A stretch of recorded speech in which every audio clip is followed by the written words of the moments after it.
യൂദിത്തിന്റെ പുസ്തകത്തിൽ നിന്നുള്ള വായന. അധ്യായം 8. യൂദിത്ത്. അക്കാലത്ത് യൂദിത്ത് ഈ കാര്യങ്ങൾ കേട്ടു. മെറാറിയുടെ മകളായിരുന്നു അവൾ. മെറാറിയുടെ പൂർവികർ തലമുറക്രമത്തിൽ ഓക്സ്, ജോസഫ്, ഒസിയേൽ, എൽക്കിയ, അനനിയാസ്, ഗിദെയോൻ, റഫായിം, അഹിത്തൂബ്, ഏലിയ, ഹിൽക്കിയ, എലിയാബ്, നഥനയേൽ, സലാമിയേൽ, സരസദ്ദായ്, ഇസ്രായേൽ. യൂദിത്തിന്റെ ഭർത്താവ് മനാസെ അവളുടെ കുടുംബത്തിലും ഗോത്രത്തിലും പെട്ടവനായിരുന്നു. ബാർലിക്കൊയ്ത്തിന്റെ കാലത്ത് അവൻ മരണമടഞ്ഞു. വയലിൽ കറ്റ കെട്ടുന്നതിന് മേൽനോട്ടം വഹിക്കുമ്പോൾ അവൻ കഠിനമായ ചൂടേറ്റ് വീണു. ശയ്യാവലംബിയായ അവൻ സ്വനഗരമായ ബെത്തൂലിയായിൽ വെച്ച് മരണമടഞ്ഞു.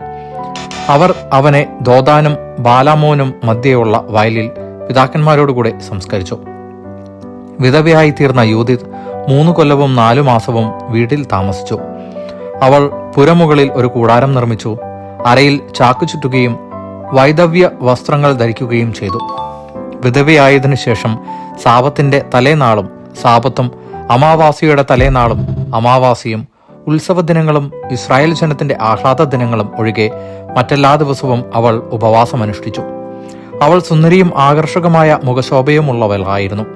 ഭർത്താവായ മനാസയുടെ വകയായി അവൾക്ക് സ്വർണവും വെള്ളിയും ദാസിദാസന്മാരും കന്നുകാലികളും വയലുകളും ലഭിച്ചു. അവൾ ഈ സമ്പത്ത് പരിപാലിച്ചു പോന്നു. ദൈവത്തോട് അതീവ ഭക്തിയുണ്ടായിരുന്ന അവളെ ആരും ദുഷിച്ചില്ല. യൂദിത്ത് ഇസ്രായേല്യർക്ക് ധൈര്യം പകരുന്നു. ജലക്ഷാമം കൊണ്ട് തളർന്ന ജനം ഭരണാധികാരിയുടെ മേൽ ചൊരിഞ്ഞ നീചമായ വാക്കുകളും 5 ദിവസം കഴിഞ്ഞ് നഗരം അസീറിയായിക്ക് അടിവറ വയ്ക്കാമെന്ന് ഉസിയ അവരോട് ആണയിട്ട് പറഞ്ഞതും യൂദിത്ത് കേട്ടു.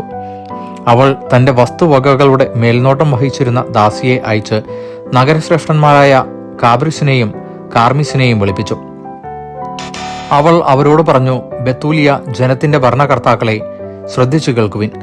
ഇന്നു നിങ്ങൾ ജനത്തോട് പറഞ്ഞത് ശരിയല്ല.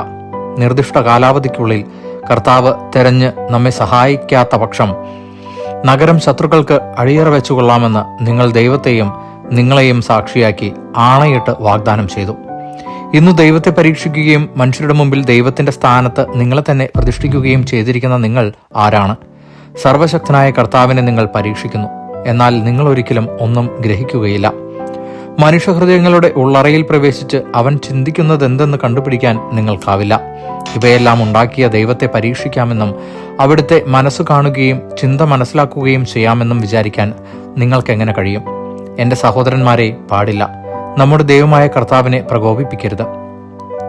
ഈ 5 ദിവസത്തിനകം നമ്മെ രക്ഷിക്കാൻ അവിടത്തേക്ക് ഇഷ്ടമില്ലെങ്കിൽ തന്നെയും തനിക്കിഷ്ടമുള്ള ഏതു സമയത്തും നമ്മെ രക്ഷിക്കാനോ ശത്രുക്കളുടെ മുൻപാകെ നമ്മെ നശിപ്പിക്കുവാനോ അവിടത്തേക്ക് കഴിയും. നമ്മുടെ ദൈവമായ കർത്താവിന്റെ ലക്ഷ്യങ്ങളെ നിയന്ത്രിക്കാൻ ശ്രമിക്കരുത്. ഭീഷണിക്ക് വഴങ്ങുവാനും തർക്കിച്ചു കീഴടക്കാനും ദൈവം മനുഷ്യനെ പോലെയല്ല. അതിനാൽ അവിടുത്തെ രക്ഷയ്ക്കായി നാം കാത്തിരിക്കുമ്പോൾ നമുക്ക് അവിടുത്തെ വിളിച്ച് സഹായം അപേക്ഷിക്കാം. അവിടുന്ന് പ്രസാദിക്കുന്നെങ്കിൽ നമ്മുടെ സ്വരം ശ്രവിക്കും.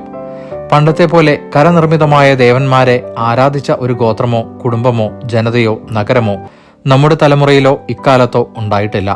നമ്മുടെ പിതാക്കന്മാർ വാളിന് ഇരയായതും കവർച്ച ചെയ്യപ്പെട്ടതും ശത്രുക്കളുടെ മുമ്പിൽ ഭീകരമായ കഷ്ടതകൾ അനുഭവിച്ചതും അങ്ങനെ പ്രവർത്തിച്ചതിനാലാണ്. എന്നാൽ നാം അവിടുത്തെയല്ലാതെ മറ്റൊരു ദൈവത്തെ അറിയുന്നില്ല. അതിനാൽ അവിടുന്ന് നമ്മയോ നമ്മുടെ രാജ്യത്തെയോ അവജ്ഞയോടെ വീക്ഷിക്കുകയില്ലെന്ന് നാം പ്രത്യാശിക്കുന്നു.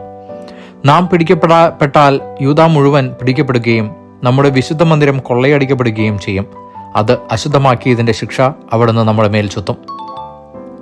വിജാതിയരുടെ ഇടയിൽ നാം അടിമകളായി കഴിയുമ്പോൾ നമ്മുടെ സഹോദരന്മാർ കൊല്ലപ്പെട്ടതിന്റെയും നമ്മുടെ നാടിന്റെ അടിമത്തത്തിന്റെയും നമ്മുടെ പൈതൃകാവകാശം നഷ്ടപ്പെട്ടതിന്റെയും ഉത്തരവാദിത്തം നമ്മുടെ ശിരസിൽ പതിക്കും. നമ്മെ കീഴടക്കുന്നവരുടെ ദൃഷ്ടിയിൽ നമ്മൾ നിന്ദിതരും പരിഹാസ്യരും ആകും.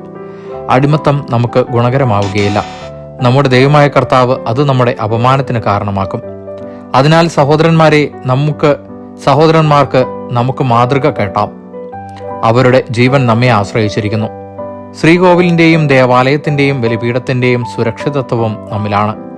ഇങ്ങനെയിരിക്കെ പിതാക്കന്മാരെ പോലെ നമ്മെയും ശോധന ചെയ്യുന്ന നമ്മുടെ ദൈവമായ കർത്താവിന് നമുക്ക് നന്ദി പറയാം. അവിടുന്ന് അബ്രാഹത്തിനോട് ചെയ്തതും ഇസഹാക്കിനെ പരീക്ഷിച്ചതും തന്റെ അമ്മാവനായ ലാബാന്റെ ആടുകളെ സംരക്ഷിക്കുമ്പോൾ സിറിയയിലെ മെസപ്പൊട്ടാമിയയിൽ വെച്ച് യാക്കോബിന് സംഭവിച്ചതും ഓർക്കുക. അവരുടെ ഹൃദയങ്ങളെ പരീക്ഷിച്ചതുപോലെ അവിടുന്ന് നമ്മെ അഗ്നിയിൽ പരീക്ഷിക്കുകയോ നമ്മോട് പ്രതികാരം ചെയ്യുകയോ ചെയ്തില്ല. തന്നോട് അടുപ്പമുള്ളവരെ അവിടുന്ന് പ്രഹരിക്കുന്നത് ശാസനയെന്ന നിലയിലാണ്. ഉസിയ അവളോട് പറഞ്ഞു, നീ പറഞ്ഞതെല്ലാം ആത്മാർത്ഥതയോടെയാണ്. നിന്റെ വാക്കുകൾ നിഷേധിക്കാൻ ആവുകയില്ല. ഇന്ന് ആദ്യമല്ല നിന്റെ ജ്ഞാനം വെളിപ്പെടുന്നത്. നിന്റെ ഹൃദയം സത്യസന്ധമായതിനാൽ ജനമെല്ലാം ആദ്യം മുതലേ നിന്റെ ജ്ഞാനം അംഗീകരിച്ചിട്ടുണ്ട്. ദാഹവിവശരായ ജനം ഞങ്ങളെക്കൊണ്ട് വാഗ്ദാനം ചെയ്യിപ്പിച്ചു. ആ പ്രതിജ്ഞ ലംഘിക്കാവതല്ല. നീ ഭക്തയാകയാൽ ഞങ്ങൾക്ക് വേണ്ടി പ്രാർത്ഥിക്കുക. കർത്താവ് മഴ പെയ്ച്ച് നമ്മുടെ ജലസംഭരണികൾ നിറയ്ക്കും. നമ്മൾ തളർന്നു വീഴുകയില്ല. യൂദിത്ത് അവരോട് പറഞ്ഞു, ശ്രദ്ധിക്കുവിൻ, നമ്മുടെ ഭാവി തലമുറകളിലെല്ലാം അറിയപ്പെടുന്ന ഒരു പ്രവൃത്തി ഞാൻ ചെയ്യാൻ പോകുന്നു. ഇന്ന് രാത്രി നിങ്ങൾ നഗര കവാടത്തിങ്കൽ നിൽക്കുവിൻ. ഞാൻ എൻ്റെ ദാസിയുമായി പുറത്തേക്ക് പോകും. നഗരം ശത്രുക്കൾക്ക് വിട്ടുകൊടുക്കാമെന്ന് ജനത്തോട് നിങ്ങൾ വാഗ്ദാനം ചെയ്ത ആ ദിവസങ്ങൾക്കുള്ളിൽ കർത്താവ് എന്നെ എൻ്റെ കൈകൊണ്ട് ഇസ്രായേലിനെ രക്ഷിക്കും. എൻ്റെ പദ്ധതി എന്തെന്നറിയാൻ ശ്രമിക്കരുത്. ഞാൻ ചെയ്യാൻ ഉദ്ദേശിക്കുന്നത് ചെയ്തു കഴിയുന്നതുവരെ ഞാൻ നിങ്ങളോട് പറയുകയില്ല. ഉസിയായും ഭരണാധിപന്മാരും അവളോട് പറഞ്ഞു, സമാധാനത്തോടെ പോവുക. നമ്മുടെ ശത്രുക്കളോട് പ്രതികാരം ചെയ്യാൻ ദൈവമായ കർത്താവ് നിനക്ക് മുമ്പേ പോകട്ടെ. അവർ കൂടാരത്തിൽ നിന്ന് പോയി സ്വസ്ഥാനങ്ങളിൽ നിന്നു. ദൈവവചനമാണ് നാം കേട്ടത്.